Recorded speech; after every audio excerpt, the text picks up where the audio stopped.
All right, guys, let's do this thing. How's everybody doing today? I hope you're doing well. And thank you again for joining us. As always, my goal is to obviously help us get on the same page of understanding what it looks like to be a sales professional, to be an advocate in the space of real estate. If you're joining us and you're looking at the title and the tags and all that stuff, you see that it says sales training for real estate agents. The reality is what I'm teaching you is more along the lines of sales professional skill sets more so than real estate sales skill sets, because I think that's kind of unnecessary to separate. A sales professional will do the same things. It's just that my examples will always fall into the line of real estate agents. And so there's much to be learned and much to gain from sitting with us. So I appreciate you being present. If you have any questions or comments, guys, feel free to drop those in. There is about like a 5 to 7 second delay, but I can see all the comments that pop up. I'm happy to answer any questions or concerns that you guys have. And then obviously, if you do need anything further, you can find me anywhere. You'll see down below all of the places where you can reach me, mvv@randyolive.com. You can click subscribe on this. You'll see there's a little subscribe button over there. And again, you can find me anywhere, and I'm happy to jump in and help anybody at any time with what's going on in your world. So today we're going to be talking about objections. This is something that most will get hung up on in the sales process. And so I'm going to teach objections from a book. I'm going to teach it based off of the book Objections, okay? And so you can go out, you can find the book. I don't have the physical copy here to show you. By the end of this, I'll make sure that I pop up the screen though. So I'll pull it up on my Audible and I'll show you the screen so you can see the cover of the book, the one that you need to go out and grab. My goal in teaching and how I teach is that I want to find the most common and available resources to everybody so that regardless of the organization you're in, regardless of your brand, regardless of all the things that you can gain from learning about sales, that you can grab the resources that are readily available. So if you have this brilliant sales training within your place of work or your place of business or through coaching or whatever, that's absolutely amazing. And I love that. However, if it's not accessible to the masses, then it has a little bit of a stunt for us to put things in action. And so I want to give you commonplace items that you go out and grab. And I say commonplace items. What I mean is available. Like these are not common. These are really just phenomenal books. And this is how I've learned my sales profession is to be mentored by books. I have a coach also that is that I pay. I pay a coach to be part of the process as well. Yet I want to make sure that those who don't have just all of the monetary resources can have a source to come to and to start picking up some things for their world. So quick intro of like what we do and why we do that. So today we're going to be talking about objections. And so in the idea of objections, I always start with kind of understanding what is the summary of the idea that we're going to cover today. And so we're going to talk about the types of objections based off of the book Objections. So prospecting objections, red herring objections, micro commitment objections, and buying commitment objections. Okay. The reality is that to get to an objection, we actually have to start getting into the space of making the phone calls and doing the prospecting. If we're doing prospecting, we're going to have objections. And so to be able to fight and to work through objection handling, we have to have objections. Okay. So I want to give you the quick structure out of this book. It goes through a 5-step phone process. So let's look at that real quick. The types. So the prospecting objections. So if we start with the 5-step phone process, first thing is to get their attention. Second thing is identify yourself. Third thing is to tell them what you want. Fourth thing is to bridge to a because. And the last thing is to ask for what you want. Okay. Now this, I'm going to encourage you to read the book and or find a resource, Google resource, watch TED Talks, get other books. There's other great sales books. But the reality is that today we're talking about objections and not the process for creating and crafting your calls. However, to get to that space, this is really the most basic. And so if you're not doing anything in your phone calls except for dialing and hoping the right words come out of your mouth, you should structure it inside of a script following this sort of model. This is a simple model. There's more complicated and very language heavy models that you can follow. And yet, if you did this and you had enough dials, the reality is that you're going to get out of it some of the leads that you can then go through, obviously, objection handling, and then getting to the appointment and leading to a closed transaction. So that's our goal so that you can advocate for the client. All right. So here's the deal. Let's jump into this. The very first thing we're going to look at is the prospecting objections. And so we're going to be looking at the RBO. So reflex, the brush off, or true objection. All right. So it's there's three little spaces here: the reflex, the brush off, and the true objection. Okay. So a reflex is going to be that moment of like immediately just not interested. Like you call somebody, they didn't know that you were calling, they happen to pick up their phone. It's like, hey, this is Randy. I'd love to be able to like talk to you. It's like reflex. Hey, not interested. It's quick, not interested. It's usually the quickest reflex response. The second with the brush off, that's usually going to be along the lines where you got a more polite person on the other end of the phone. You call, hey, this is Randy Olive. I wanted to talk to you about possibly selling you this widget. Oh, I would actually love to listen to you. I've got availability in my schedule next week. Why don't I give you a call back then?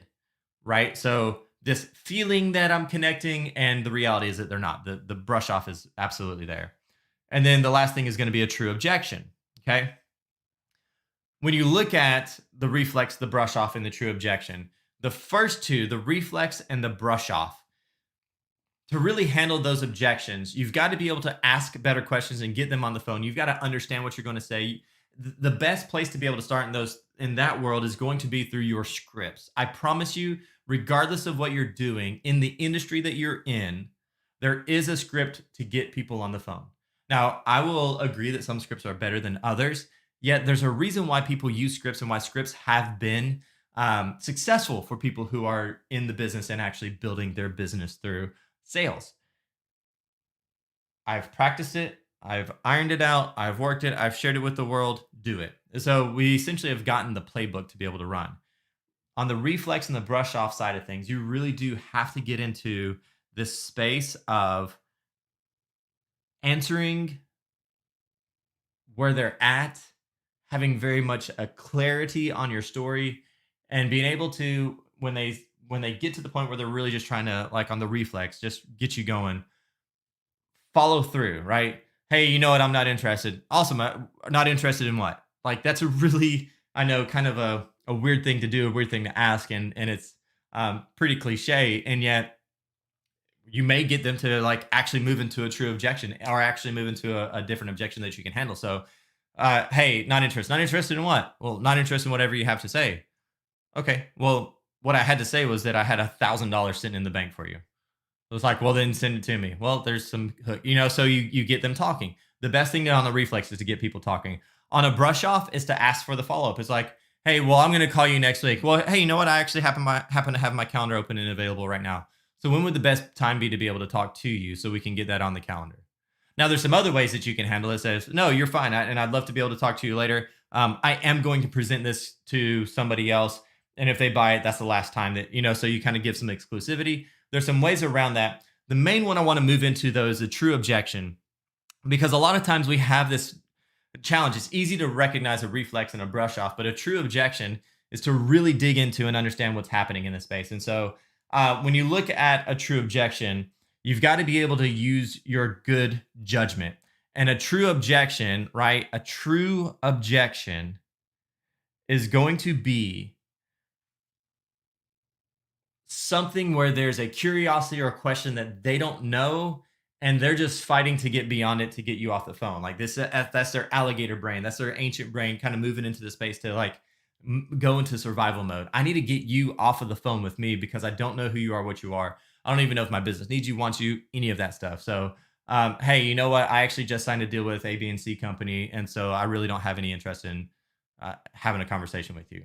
Awesome. When you say you signed with them, did you do X, Y, and Z? Well, no, we haven't gone through that process yet. Well, look, here's the deal. So when you look at it and you start to get into the true objection side of things, there's a difference between objection and condition. I can't buy right now. I have no money. Well, if you did have any money, it's like that's a moot point. And so you've got to be able to use a little bit of judgment when you get into these true objection moments. And so I want to walk through what this says. So the very first thing is turn the objection around and meet anyway. Randy, you know what? We already signed a deal. I think it's awesome that you signed a deal. Now, here's the thing. If I could come in and what if something that happened in that deal I was able to absorb and get you something better, would that be worth meeting with me? Hey, if I could actually make this process simpler, if I can make this process more simple for you, would that be worth you at least having a conversation with me? Hey, if I can make it easier for you to do 5 transactions than you are to do 7 transactions, would it be worth meeting with me? It's like, so whatever their objection is to turn it around, Randy, I can't meet with you because we don't have any purchasing power. Well, that's okay. At some point, you're going to be able to turn that switch on again. And I want to make sure you have all the information possible so that you can make the best decision for your company moving forward. So, why don't we meet on Tuesday at 9 p.m.? It's like, whatever it may be, you take their objection and you turn it into a space to where you can get the appointment set anyways. One of the other things you can do is shift gears and begin to gather information, especially around buying window contracts, budget, size of opportunity, competitors, stakeholders. You can start to turn it around. So essentially, what you're doing on this side of things is that um, there's an objection. It's a real objection, and you may not know really what to do to fight that objection. What's really good is just to take that and go, okay, awesome. So what I'm hearing you say is that there's no way in hell that you're going to be utilizing my company. So, what companies are like enticing to you then? If my company is not, what kind of companies are? If my product isn't working for you guys, what products do work for you guys? What are the systems that you have in place to be able to isolate A, B, and C? What widgets do you use to make sure this is happening in a real estate transaction? It's like, Randy, I have no idea what I'm going to be doing. Awesome. Well, if you had somebody who was an advocate for you, would that be worth having a conversation? It would. So trying to turn it around, right? So I try to turn it into the handle the objection, turn it back into them and set the appointment anyways. Randy, you know what? Here's the deal. In reality, like I have zero time. We've got this going on, this going on. My parents live in a rag roll of the reasons why they can't, the conditions why they can't. Awesome. So if you had the perfect time frame, what really would that perfect time frame be? Well, I don't know. It'd be 3 months. Okay. So in 3 months, if you were able to move, where would you guys be moving to? See, so now I move into some of that collection moments and I'm gaining information. I'm gaining great knowledge that I could come back later because there is going to be a point when somebody who is willing and ready to purchase any item is going to come back to the purchasing block and be willing to put the price down on. So the last thing is to just hang up and move on. So hang up, move on, and come back to the prospect at a better time.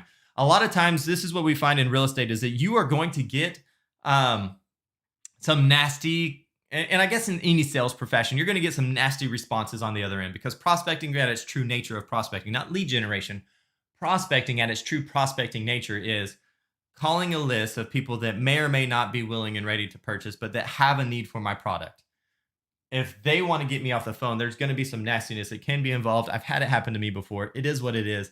You got to have grace on it. But what's really interesting, what I have found, and I think there's probably hundreds of agents out there that would agree to this sentiment, is that I could call somebody today and they're angry, and I call them tomorrow and they forget who I am.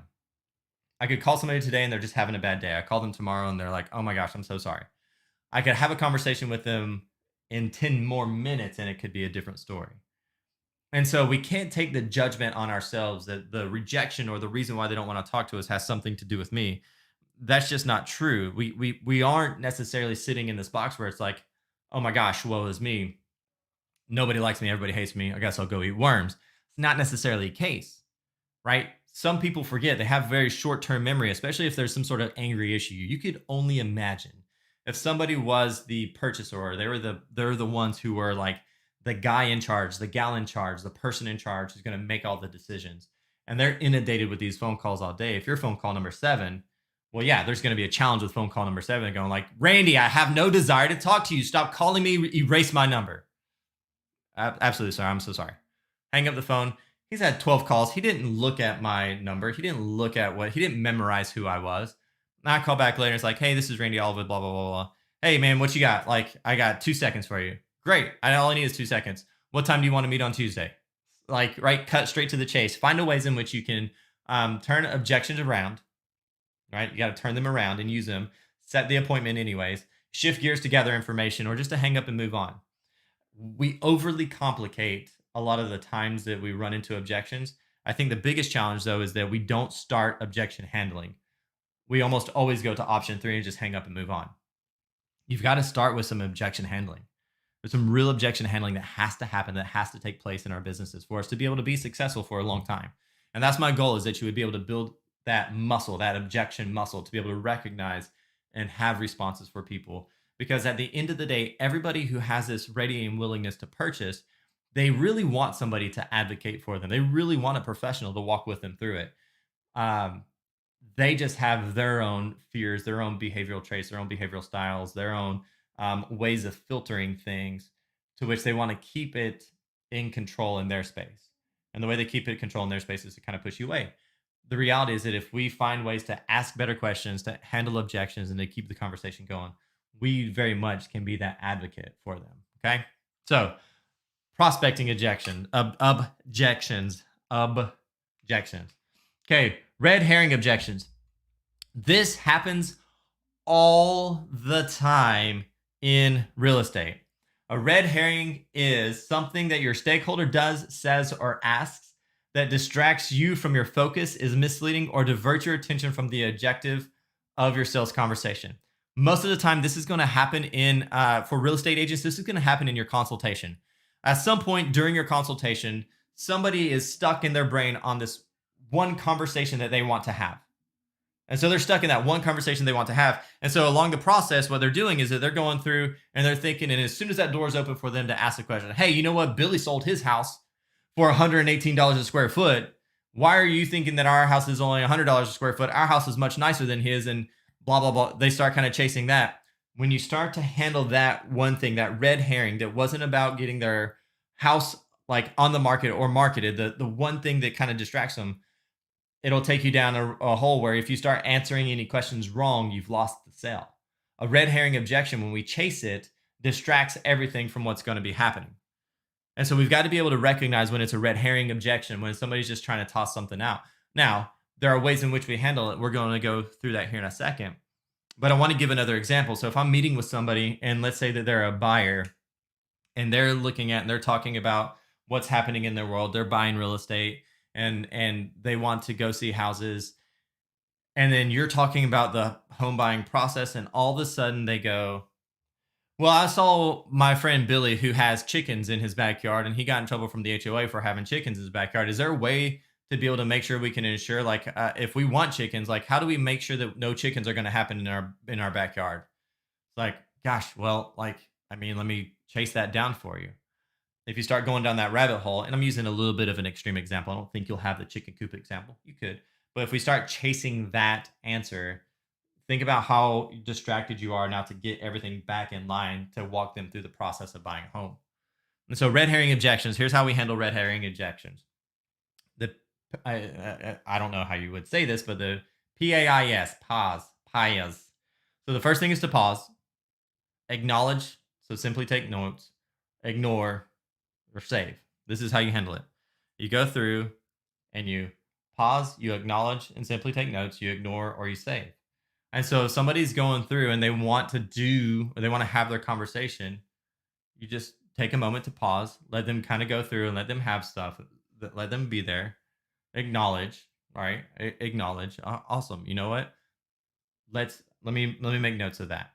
And then you move back into your state. You move back into your space. You can ignore it. You can go straight into this space of ignoring it. This is probably not the best case scenario, but in some scenarios, it will make sense just to ignore it. Chicken coop, and you're like smile and nod, and you keep going. Or you can save it. It's like, man, that's a great conversation. Let me save that, and we can come back to that here at the end of the prop. So the PAIS system is what you do when you're handling red herrings. Most of us chase red herrings, and when you chase a red herring, that's going to be more than likely the stake that they put into you. This guy doesn't know anything about this. Or if you do know anything about that, if your answer was wrong or something they didn't like, the rest of the whole conversation doesn't matter because of that one little moment. So you can't chase red herring objections. They're relative, or relevant rather, to the client. You've just got to find a way in which you can turn everything into a space of acknowledging it, making sure they feel validated that they're speaking on it, and then find the space to where you can handle it in the space that you handle it and you remain control over it. So it is going to be through that system. If you have that PAIS, pause, acknowledge and simply take notes, ignore, save. That's really what you need to do.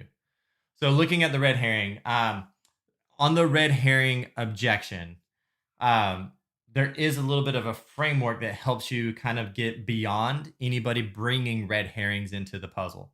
So one of the things in this book that it really highlights is really understanding the red herring objection. And so the sales call or the agenda framework for this is to open the conversation by setting a relaxed professional tone, demonstrating respect, and confirming the time allotted for the meeting. If you do this, it's easy to then, if there's a red herring that happens, to pause and go, awesome. And I want to cover that. We need to make sure that we get through X, Y, and Z. So let me make note of that. And if we need to come back and set a time later to discuss that, I'm willing to sacrifice some of my time to be able to do that. Well, I'm willing to honor your time to be able to come back and whatever that looks like to be able to have that conversation. But you open it and you set it very clear. You know what's going to happen. The objective. So next is to define the call objective and your prime stakeholder for taking the next step. So define the call objective and prime your stakeholder. Sorry, your prime your stakeholder for taking the next step. So we're going to be talking about getting your home listed. From today, we're going to declutter and get pictures done by Tuesday. So let's talk about let's talk about the listing process. So now that they know that, if there's a red herring that hops in there, I can redirect that red herring easily because I've set the tone for the meeting. A lot of times we're just not setting the tone. You walk in and you start talking. It's nice and easy. Hey, I'm excited to be able to meet with you today. We're going to discuss what it looks like. I know that y'all are considering buying this widget. What we need to really cover is what are y'all's needs for your business? How do your needs get met by our widget? And how can we create a beautiful relationship that is um, going to work? I don't know. Again, just kind of shooting from the hip here with some examples, but setting that time frame, setting that space in time. Right now, we're going to talk about this. This is what we're going to do. And then check the stakeholders' agenda next. Check to see if the stakeholder had anything on their agenda. Is there anything else you want us to cover? This is the key element for red herring chasing. Open, this is what's going to happen. This is our objective. Check. Is there anything that you know that we need to discuss today? Yeah, I need to discuss X, Y, and Z. Well, that may not have been in my presentation, or it may have popped up in your presentation when you wanted to cover it at the end, and they ask you the question in the beginning. You skip to the end of your presentation and go like, actually, I'm going to cover that at the end, but let me go ahead and answer that for you now. That's usually what we do. We try to answer immediately, and we can be in control of the process. You don't have to be controlling, but you can be in control of the process. And so when you go through that, you get to see that these are the things that are going to be important to them. It's going to come up, and then I can handle it when it's necessary. And they will more than likely, when it becomes a hot button, push on it, even if it's not time for it. And then you go, awesome. You know what? That's actually what we're going to be covering on the next slide. Yeah, no, I wrote down that that's going to be important to you, and this is when we're going to be able to cover it. It's just making sure that you're in control of the situation, which is the last thing there, is to be in control of the situation. So have control. There's a lot of times where we have a fear of taking control. Sales professionals, most of them have a sense of that entrepreneurial spirit, the desire to have people like you, the desire to be right or trusted. And so all of those spaces gives us this anxiety to not be controlling and to the customer is always right kind of mentality and all that stuff, where that is a reality in the way that we interact with people, but it's not necessarily a reality in truth. The customer may not always be right. It's about how we act and interact, and we can have control, but not be controlling. And that's a practice. That's an art that you have to have. Okay. So every time you've ever been in any meeting, I promise you, you have had micro commitment objections. All right. Or you're not having them because you're not asking for micro commitments. Every meeting should end in a contract or a closed next steps, which leads to micro objections, right? Every meeting rather should end in a contract or a closed next step, and that closed next steps is what leads to the micro objection. So here's what I mean by this, right? So we're going to look at this little example. To move past micro commitment objections, use the 3-step framework. Ledge, example, That's exactly why I asked. Explain the value. Value is in the eye of the beholder. They want to know what's in it for them, right? What's in it for me. There are three basic reasons why a stakeholder will agree to your micro commitment request: emotional value, insight value, or tangible value.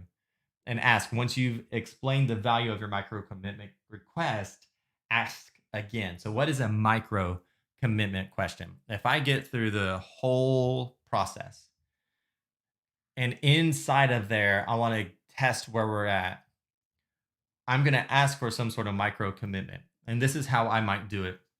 If I were looking at homes with a buyer and we were out looking at homes and we saw 5 homes and we get to the end and there's not a home that they love, I would look at them and say, awesome. Talk to me about what's going on. We may start going through a little bit of the conversational process, to which then I go, awesome. So, what we're going to do from here is to be able to set another appointment on Friday. It seems like Friday at 10 p.m. is the best time. And so, we'll get together again on Friday morning at 9 a.m. and start looking for homes. It's like, well, Randy, we don't have any homes yet. Now, I know. And that's exactly why we are going to meet, is because between now and then, we're going to fill our calendar and our schedule with the next homes that we want to be able to see that fit your needs. So let's talk about where your needs are, right? Close them into what the next steps are. That is a micro commitment. I'm not getting you to close the deal today. We're not writing a contract on this house. I'm not going, well, why didn't you like this house? You should write a contract on this house. They didn't like that house. If I'm advocating for them, then I'm not going to push them in that direction, but I am going to make sure they're walking with me in the next step of the process. Hey, Billy, I hear you say that one of the things that you're not ready for is a meeting because of X, Y, and Z. So what I'm going to do is I'm going to email you these three things. And so in these three things that I send you over, I would love to know from your perspective how they would fit into your company and really work on the process that you have. So why don't I call you and follow up with you on Thursday after you get this email? I'll send it today. You'll get a day to process it, and we'll talk again on Thursday morning at 9 a.m. Well, Randy, I don't know that I want to do that because there's just no need and blah, blah, blah. That's exactly why I want to have this conversation again, is because you've expressed again this idea of need. And I want to understand truly where your needs are and see where we can satisfy it. Wouldn't it be great if blah, blah, blah, blah, blah, blah, blah. You know what, Randy? You're right. Again, you're going to recognize these things. And my goal in this class is just to kind of give us some overview of what we need to be doing, processes that we need to be thinking. If you really want to engage in building these muscles, you need a script practice, you need a role play, and you need to be able to have somebody who can balance this off for you. You need to get into the resources. You need to pick up these books, right? You need to read through these books. But at the end of the day, you need to be creating micro commitments all the way through your presentation to get a gauge for where they're at and how you can continue to be an advocate for them. Okay. Sweet. So again, once you've explained the value, you've got to ask again. So once they hit you with like, yeah, I'm not interested, it's like, awesome. So here's why I asked that. This is what I'm doing, blah, blah, blah, blah, blah. Here's the value. So why don't we meet again on Tuesday at 9? So those little micro commitments, objection, explain the value, come back to it and ask again. Okay. All right. Buying commitment objections. And this is our next little thing. So buying commitment objections. And then we're going to move pretty quickly through the rest of this. This is usually where we are really getting into the close, right? The close. And these are more than likely the true, real fears, questions that they have. The objection that they have in this space is going to come from a space of genuine concern or curiosity, a question unanswered, a fear that's unearthed. And so let's look at the buying commitment objections. In this book, it talks about a 5-step buying commitment objection turnaround framework. The first thing is to relate. I get how you might feel that way. Simply relating to others as a person, a non-judgmental agreement causes your stakeholder to feel like you get them. It puts you in their shoes. If you've read the book, The Like Switch, or you've read the book, Never Split the Difference, I think that's the name of it, with the negotiating book. It's that same sentiment. There is a level of empathy that you have to bring to the equation. I understand exactly how you feel right now, or I understand how you might feel that way. What's even better is to actually label it. It's like, I understand that you feel nervous about making this purchase because you're uncertain of what the outcome is going to look like. I know that you're nervous about putting your house on the market because you don't know if you're going to get the purchase of the house that you really want. I know that you feel nervous about putting a contract on this home because everything just became very real and the commitment level has heightened. Right? So it's just being able to get them into the space and understanding, like getting into their world. Okay. Isolate and clarify. So isolate to deal with the effectively with buying commitment objections. You must isolate and prioritize each objection before moving on. And this is really easy. So when you're going through and somebody says, well, Rainey, right now is really not the time because of X, Y, and Z. Awesome. Now, is timing the only thing that's coming to the table for this? Well, no, it's X, Y, and it's this, it's this, it's this. Isolating objections really helps you to get into the space of not answering every objection as it comes along, because you will sound like the person who's just groveling, or the person who's just like, you begin to sound salesy. If I were to look at you and say, hey man, you know what, it's just not time, it's like, well, if I start handling just the time objection and I get through the end of it, I'm like, so let's go ahead and move forward because I've handled it properly and you feel good and you're comfortable. It's like, yeah man, and I understand, like that's absolutely true, but this, and it's like, oh, so now you jump into your objection handling shoes again. What's really good, the better way, the best approach is to go, awesome. Other than that, what would hinder you today from being able to move forward? It would be these things. Okay, is there anything else that would cause the challenge? Yeah, this. So now you have all of them. Now you can start rolling through the objection handling, and you can start walking with them through the process, because I bet you some of those things are weaving through together. And if you can handle the objections all together while helping them understand and walking with them through the process, you win. It's absolutely a win. Okay. Clarify. Never assume that you know the stakeholder means. Always clarify. The key to clarifying step is to ask open-ended questions to get your buyer talking and expressing their real concern. I'm curious, when you say our prices are too high, what does that mean from your standpoint? It's good to ask these questions. It's good to ask um, open-ended questions, and especially very pointed open-ended questions. When you say that, you know, when you say that you want a larger firm to handle your deal, what does a larger firm mean to you? What in your head, or that would probably be a wrong way to say that. Um, so tell me more about what a larger firm would be able to do for you. What is it like? So start to open up those questions, and then you may find that like all they really want is the confidence of longevity. It's like, uh, what if you could handle that objection and say, so what it sounds like to me, Mr. and Mrs. Seller, is that what you want from a large firm is the history of transaction. So there's no challenges along the way that they couldn't handle because they've seen a lot of transactions come through their world. Yes, Randy, that's absolutely true. So if I were to able to tell you that I've handled this many transactions in my history, would that give you the confidence that I've also seen that, even though I'm an individual agent and not a team? Well, Randy, I didn't realize that. I didn't know that you'd covered that many transactions. Well, I have, and that's not necessarily the reason why I do this. I do this because I want to individually build into your world, and I truly want to walk with you through this process, simplifying it so that you can come out the hero of the story. And so I'm putting a lot of attention on you, not necessarily on me. But I have closed 138 transactions. I was the top 20 under 40. I was, so you start to kind of fill in the gaps with the things that make you have the same version of the story that they're looking at for the big team.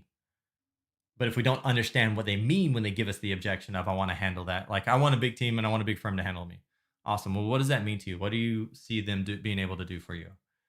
If they can express that, you do have the ability to objection handle. But if you just start objection handling before you understand clarity around it, you may be handling the wrong objection that has no meaning to them whatsoever. Okay. So clarify is a big piece of the puzzle. Minimizing is the process of reducing the emotional size of your stakeholder's objection while maximizing the value proposal by reminding them of their pain, desires, wants, needs, and opportunities, reminding them that they have already agreed to the yeses you have collected and showing them the brighter future. Okay.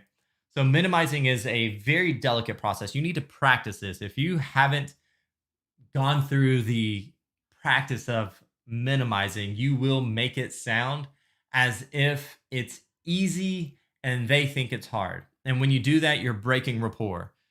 Oh, don't worry about that. We'll handle that. Well, that's my biggest worry right now. And you told me not to worry about that. Are you really just looking at me as a pawn in this process? It starts to internally feel weird. So you've got to practice the minimizing side of it, but you minimize the process of reducing the emotional of your stakeholders while maximizing the value. So acknowledging the feelings, having empathy, and really coming back full circle towards, one of the things that we said is this. And then the beautiful thing is that you agreed what it'll do for you in the long run. Okay. So minimizing is a really important piece to the puzzle. And this is when it needs practice. Do not ever go into winging a minimizing process. You got to practice these things. The easiest one that I would tell you to do is to go for clarification and isolation. Those two are really easy. You don't have to have a lot of training to be able to do that. Isolate, is there anything else, the reasons why you wouldn't sign with me today? Any other reason, any other reason, any other reason? Awesome. So when you say that this is X, Y, and Z is why not, what does that actually mean to you? So that then I can understand fully what it is that I need to do in handling that objection. Okay. So I would tell you that if you're going through this process today, clarifying and isolating are the two top number one things. Minimizing is something you need a lot of practice with. You really need practice understanding and being able to walk through that. Okay. So last thing is just to be able to ask confidently and assumptively for what you want. Sweet. So right now I know that we said that blah, blah, blah, blah, blah. So Tuesday I'll bring my guys in and start the installation process. How's that work for you? Well, Tuesday, that's real early. We haven't even signed anything. I know. I'll send you that paperwork. Actually, I could pull the paperwork out right now and get that done if you'd like. I have a hard copy for it. Right. So you put them into the space of really getting into that buying commitment. Okay. So ask confidently and assumptively for what you want. Minimizing and the ask, those are really two difficult ones that if you're not practicing, you will sound kind of goofy doing it. So practice that. Have a script practice, have a role play partner. Okay. Fall back to an alternative. You must get something, right? You got to get something out of it. If there's a true buyer commitment objection, come back to a place where you can get something going. You have to be able to have some kind of closing, right? So schedule the next meeting, schedule an implementation process, schedule a demo, get a pile, get a trial period, get something to keep the conversation going. Because one of the biggest challenges, if there's a big buying commitment objection that you can't get by, or you don't have you don't have something else to move towards, it really is incredibly difficult to get that next appointment. That prospect can wane very quickly if you don't have something in place next. And a lot of us, this is one of our biggest challenges. We walk away not knowing how to handle the objection or setting the next appointment, doing something to be able to have an alternative to fall back on. We leave it at that and we go back to our drawing table and say, like, what can I do to get back in there? It's like they're never going to take your call again because they already said no and you agreed to the no when you didn't set something new, when you didn't handle the objection, when you didn't have something to go forward. You agreed. And so you've got to be able to dig in and state your case and to really dig into setting that next thing, like having an alternative. All right. So I want to talk real quickly for those of you who are in real estate, the objection handling of real estate. Here are the three most common objections in real estate. I'm just looking or / just curious. We are going to wait. Let me sleep on it / discuss it with X, Y, and Z, or another delay style objection. These are the three most common. Screen capture this. You should be writing your scripts. You should be writing objection handling. You should be role playing these three things because these three things are truly the most brought up, most in your face objections that you're going to get in real estate. If you can handle those, then you'll be great. If you can't, you'll struggle. These are the three most common ones. I would absolutely start getting into that. Another one that will pop up in there is going to be the discussion about money. But if you're bringing your value proposition correctly, that may not even ever come up as a challenge. Okay. So here's what I'm going to say for you. If you were to go back through all of this conversation today, I'm going to tell you what you need to do. First, have a structure for your phone calls. I gave you a simple structure in this, but you need to have a structure for your phone calls. You need to get their attention, identify yourself, tell them what you want, bridge to a because, right? And then ask for what you want. Then you've got to understand once you get into the objections that there are different levels of objections. Is it an objection or is it a condition? If it's an objection, if it's a reflex, how do I keep the conversation going, right? All those things. But the biggest thing in there is to understand where the true objections come into place and how to handle a true objection. And that's really going to be turning it around, shifting gears to gather more information, or just hanging up and starting over again at a certain point. And that's in the prospecting, that's in the phone call prospecting. Once I get into the meeting, there's always going to be that red herring moment, right? There's always going to be something to chase. The way we avoid chasing is set the pace for the conversation. What's going to happen? What's going to happen next? What they need out of the conversation, and then get going. Okay. So you have a framework for everything. For the sales call, you have a framework for the agenda to make sure that it's being taken care of. Ask for micro commitments to be able to get to the micro commitment objections. That's a much smaller piece to the puzzle, yet it's going to come into play as you grow. But I'm going to go all the way to, if you learn 0 out of this today, take away this one thing: isolation and clarity. Go to the isolation and clarity stuff. Dig into and understand how to isolate objections and clarify what they mean, so that then you are actually speaking to their needs. Okay. So this is a quick overview. This is the idea. This is behind objection handling. I would love to open up, and I will begin to kind of create some conversation about like best practices or good scripts or all that stuff. If you need anything, I'm happy to send you scripts all day long. Whatever it is that you need, send me an email, reach out to me, mvv@randyolive.com, and I'm happy to make sure I connect with you. You can leave a comment. We manage and watch these comments and everything. I just want to make sure that we're doing everything we can to help you be the best version of you in this business. So sales training for real estate agents. This is also great information for anybody who's out there. Please click subscribe. Where is it? That way. Click subscribe button. And yeah, so Alexa's connecting to the internet with me. So there we go. Sorry about that. All right, guys, y'all are awesome. Reach out if you need anything. Go be amazing. And thank you so much for tuning in. This is what I love to do, so I appreciate that. Thanks, guys.